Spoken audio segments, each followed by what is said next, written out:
Kathy Hochul's rise in New York spotlights the barriers to women becoming governors. When Kathy Hochul is sworn in this week, she will become the first woman to serve as the governor of New York, ascending from her role as lieutenant governor after the resignation of Andrew Cuomo. The Democrat will also be one of only 9 women governors in America, and one of 4 who first reached that position through succession rather than election. Of the 44 women who served as a governor before Hochul, who was expected to be sworn in Tuesday, 11 got the position through rules in state constitutions that made them next in line as governor when the current office holder was no longer able to serve. 6 later won full terms, including 3 currently in office: Democratic Gov. Kate Brown of Oregon, Republican Gov. Kay Ivey of Alabama, and Republican Gov. Kim Reynolds of Iowa. Separately, 3 women governors between the 1920s and 1960s replaced their spouses. There have been at least 1,000 men governors, according to a general estimate from the Eagleton Center on the American Governor.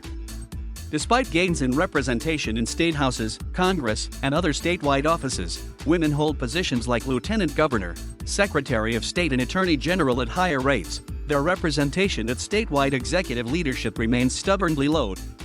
After Hochul's ascension, there will still be 19 states that have never had a woman governor. America has had 3 governors who were women of color, but voters have never elected a black or indigenous woman as governor. That data highlights persistent barriers for women in leadership. Debbie Walsh, director of the Center for American Women in Politics at Rutgers University, said voters appear to more easily visualize women as lawmakers or in other statewide offices instead of as governor or president. These are positions where you need to work collaboratively. You work in committees, and that lends itself to the notions of where women's strengths lie, she said of legislative roles. Being the final authority. Being the decisive decision maker. I think it fits into that male image of who leads at that level. That's some of the gender bias that's still out there. Amanda Hunter, executive director of the Barbara Lee Family Foundation, calls it an imagination barrier. The foundation has studied the roadblocks women face in being elected governors, such as the likelihood of an incumbent, almost always a man, winning re-election, and even a sense from women governors and candidates themselves that they have to work harder to fundraise and to prove their electability. In a recent survey, the foundation discovered that many voters still imagine men when asked about hypothetical governors. If you ask them to picture a governor, they have an imagination barrier when it comes to thinking about women serving in those roles, and so seeing a woman serving as governor, seeing a woman serving as mayor, is powerful because it breaks down those stereotypes, Hunter said. Walsh said it's important not to underestimate the significance of Hochul's ascension, which will drastically change the dynamics of the next Democratic primary for governor.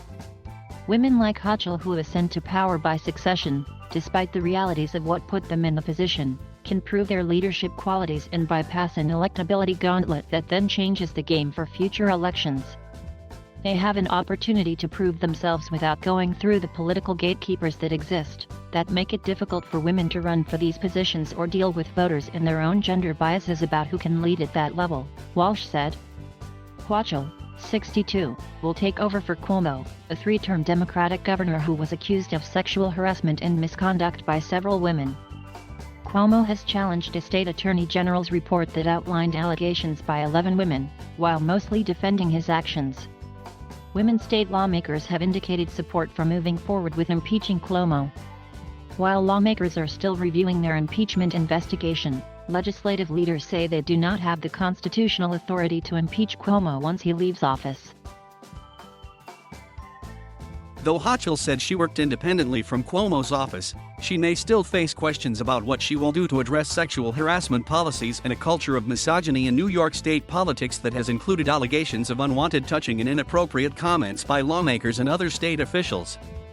It's a double standard for women in positions of power to fix problems, particularly ones that stem from a scandal tied to their ascension, said Lala Wu, co-founder and executive director of Sister District, which helps Democratic candidates run for state house seats.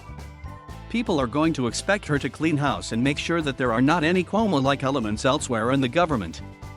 But that may be very challenging to do, and it's going to take a long time, she said. So I certainly expect that she's going to face quite a bit of pressure from all sides, and her job is not going to be an easy one. Walsh added, It's also important to be realistic that women are held to a different and higher standard in executive office, and we expect to see, unfortunately, Lt.Gov. Hochul held to a higher standard when she assumes the role. Hochul, whose staff declined an interview request, has tried to address some of the questions facing her administration. At her first news conference following Cuomo's announcement that he would step down, she committed to replacing people accused of unethical behavior in the Attorney General's report. She added, "At the end of my term, whenever it ends, no one will ever describe my administration as a toxic work environment." Walsh said when she heard that commitment, she realized how much Hochul, who has served in several elected roles, including within local government and Congress, has an opportunity to shift expectations in Albany. Still, Walsh doesn't know how quickly someone can completely transform a culture that's deeply embedded. She can in some ways be the anti-Andrew Cuomo. And it seems like she already is, Walsh said. I mean, just her style, her personality, she seems kind of very antithetical to Andrew Cuomo. But I think the risk, of course, is that it's not going to be a situation where she comes in, and in 18 months, can change a deeply ingrained culture in the state. But she can go a long way in trying to transform it. Hunter said Hochul's early remarks on building trust could help her own electability. Research shows voters think good governors get things done. She already seems to be bringing a different style that is collaborative, and is very interested in being specific and in using metrics and being accountable to voters, which we've seen is important to voters, especially during a crisis, Hunter said. Hochul has indicated her immediate priority will be addressing the ongoing pandemic. She has also committed to releasing data on nursing home deaths. The state legislature's impeachment investigation into Cuomo included looking into allegations that he understated COVID-19 fatalities in nursing homes, which he has denied. Still, Hochul has committed to course-correcting the work culture in state government, and her plans to run a full term may impact how she views her timeline for results. During an August 15 episode of CBS Face the Nation, Hochul was asked whether she had spoken with the women who alleged Cuomo harassed them. She said working conditions will change 1000% for both survivors and other women. We need their voices. We need that diversity. We're getting there. We're making progress on more elected women. But I want by the end of my administration, for every woman to say there are no barriers, there is no longer a ceiling. We're looking forward and making sure that my reputation and the reputation of my administration is one that is completely ethical. That is how I've conducted my life since I've been an elected official, for 27 years, and also just let people know it's a whole new era now. And I'm excited about this. Disclosure: the Barbara Lee Family Foundation has been a financial supporter of the 19th. Originally published by the 19th.